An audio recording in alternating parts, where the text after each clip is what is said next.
Good night, I am Tomasz Guevara, and this the channel, Rewritten the Reality. Please subscribe to this channel and start living better. Like I mentioned in the previous episode, the mechanism of perception is very powerful. In 1998, when I was on my way home, using the highway, a kilometer after the bridge known as the Platina, in the direction of the airport Juan Santa Maria in Alajuela, at about 1 in the morning, all my physical reality disappeared. The road, my car, my body, the surroundings. Everything disappeared, including the world. Only my consciousness existed, and I knew I was alive, and I was thinking. Everything lasted between 5 or 20 seconds, it is difficult to say how much this situation lasted, because outside of all physical reality time does not exist. When my body disappeared, the mechanism of perception ceased to exist and therefore there were no physical elements. It was as if I was in a dark void. I don't know if you remember the first personal computers, the screen was black, and the cursor looked green or yellow. In that void I was like the cursor on a huge black screen. It was a fascinating experience that until now I had only shared with 2 people. Then everything went back to normal. On YouTube there are many people who are eager to discover who we are, what our origin is and how we build our reality. Last week I watched 2 very interesting videos, one from Marion Kerr called The Theory of Emergence, the second from Clay Irwin called, Are We a Simulation? The 2 videos refer to universal consciousness and our reality. These 2 people are very well prepared and with mathematical knowledge far superior to what I understand.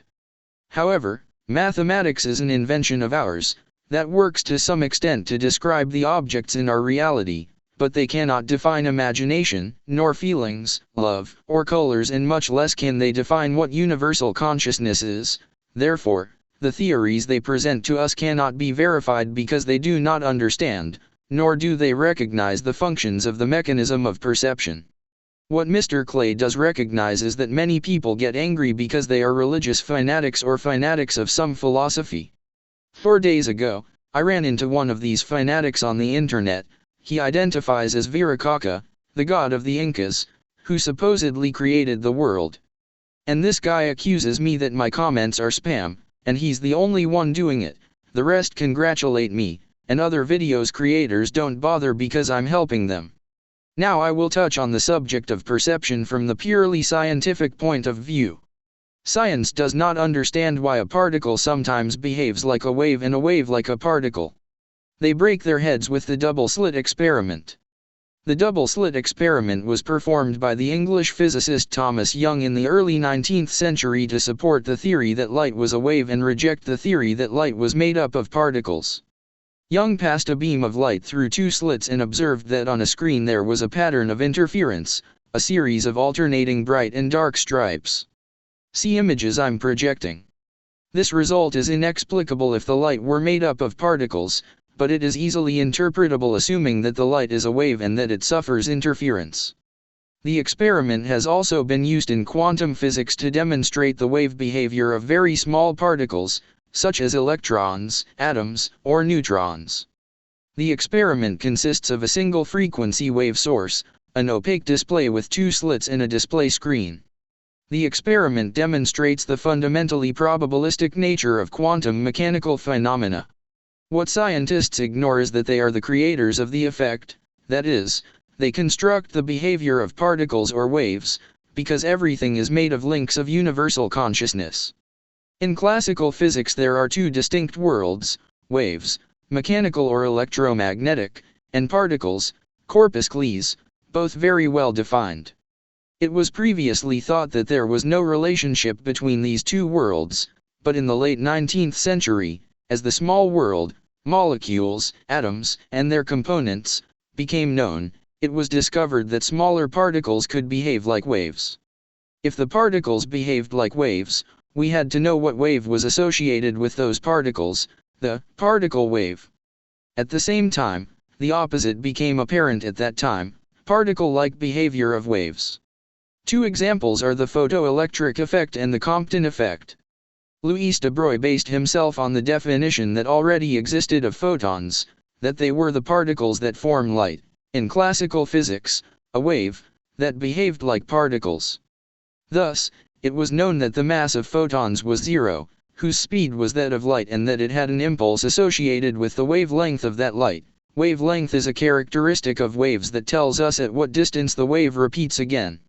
De Broglie thought that, if light could behave like a particle and have an impulse associated with its wavelength, electrons could behave like waves, and have a wavelength associated with their impulse. He defined de Broglie's wavelength, the wave of the particle, as Planck's constant, a very small number characteristic of the atomic world, divided by the momentum of the particle. This idea was not based on any calculation or evidence. It was a hypothesis that had to be proven. The double-slit experiment for light. It has been considered in quantum physics to demonstrate the wave behavior of very small particles, on the scale of atoms.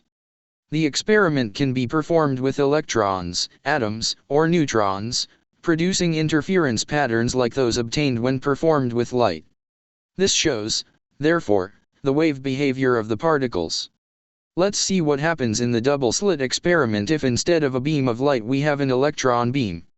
These electrons can be launched at any speed we want, accelerating them through an electric potential difference. Since we can choose the velocity of these electrons, and the de Broglie length depends on the velocity, we are actually choosing the wavelength of these electrons. However, the construction of a double slit for the case of electrons is not at all simple. It was not until many years after the idea was proposed that this experiment could be carried out. In 1961, Claus Johnson accelerated an electron beam through 50,000 volts and passed this beam through a double slit with very small separation and width. First, the electron beam was passed through a single slit and counted at a certain distance with detectors. The detectors in front of the slit counted many more electrons. Then another slit was made, which showed that maximum and minimum electron counts appeared according to the position of the detectors. That is, there were detectors at the height of the first slit that received fewer electrons when there were two slits than when there was one.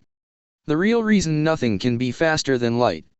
The first thing they thought was because of the charge the electrons had. Being negatively charged, these electrons could repel each other as they traveled together in the beam. To test this, they launched electrons one by one with the two slits open and the same result was obtained, so they concluded that these maxima and minima indicated that the electrons had suffered interference and, therefore, had wave properties. The interference pattern of the double slit photographed by Johnson had similarity to the double slit patterns obtained with light sources, which reaffirms the evidence in favor of the wave nature of the particles. At the same time other experiments were done with particles that came to the same conclusion, they had wave properties. This was not explainable from the point of view of classical physics, so it would be part of a large branch of modern physics, quantum physics. Let's make an estimate of the de Broglie wave associated with the electron. If the electron moves with a speed close to that of light, for example 0.6 times the speed of light, its associated wavelength is about 3 picometers, a very small but measurable wavelength, within the spectrum of X-rays or gamma rays. Now, let's calculate the de Broglie wavelength of a car weighing 1000 kilograms and moving at a speed of 100 meters per second. The wavelength associated with this car is 6.6x10 superscript 3m, which is so small that it is impossible to measure. Therefore, there is no experiment that can show the wave nature of macroscopic objects. Only when penetrating inside the atom to do experiments with atomic and nuclear particles, is it possible to observe the de Broglie wavelength, the wavelength of the particles. All these experiments are an illusion because they are not taking into consideration the mechanism of perception. One easy way to confirm how the perception mechanism works is using hypnosis. In another episode one will propose some experiments using hypnosis. In the meantime, don't forget to subscribe to this channel. Have a good night.